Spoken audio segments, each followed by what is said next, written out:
नितीन वाड्याच्या दारातून बाहेर पडला आणि दार बंद झाल्याचा आवाज संपूर्ण वाड्यात घुमला.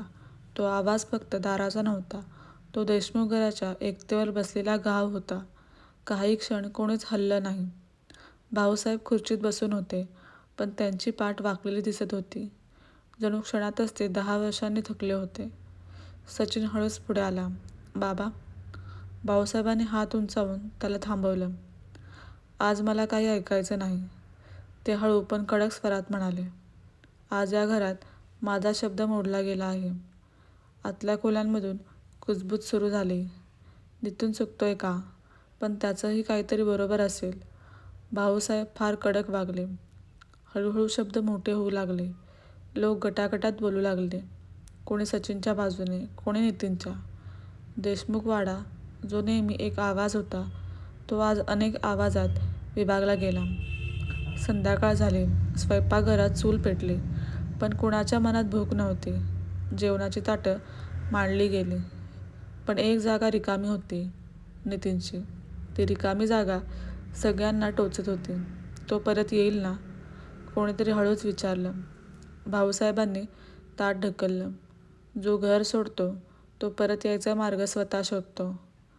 त्या रात्री कुणालाच नीट झोप लागली नाही. भाऊसाहेब अंधारात बसून राहिले, भिंतीकडे पाहत. ज्या भिंतींनी त्यांचे संघर्ष पाहिले होते, त्यांचे विजय पाहिले होते, पण आज त्यांना अपयशही पाहत होत्या.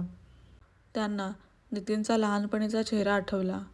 पहिल्यांदा चालताना पडलेला नितीन, पहिल्यांदा हट्ट केलेला नितीन. मी कुठे चुकलो, हा प्रश्न त्यांना आतून पोखरत होता. सकाळ झाली. नितीन अजूनही परतलेला नव्हता. गावात बातमी वाऱ्यासारखी पसरली. देशमुख घरात भांडण झालं. लहान मुलगा घर सोडून गेला. जमिनीचा वाद म्हणे. लोक वाड्याकडे पाहत होते आणि वाडा पाहणाऱ्यांकडे पाहत होता. अबोल पण जखमी.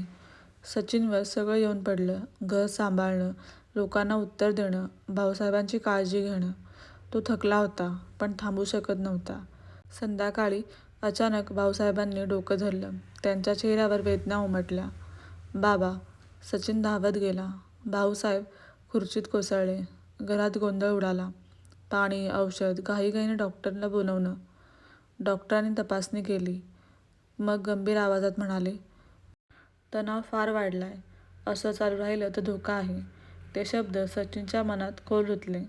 डॉक्टर गेल्यावर वाडा पुन्हा शांत झाला, पण ही शांतता भीतीची होती. सचिन अंगणात उभा राहिला.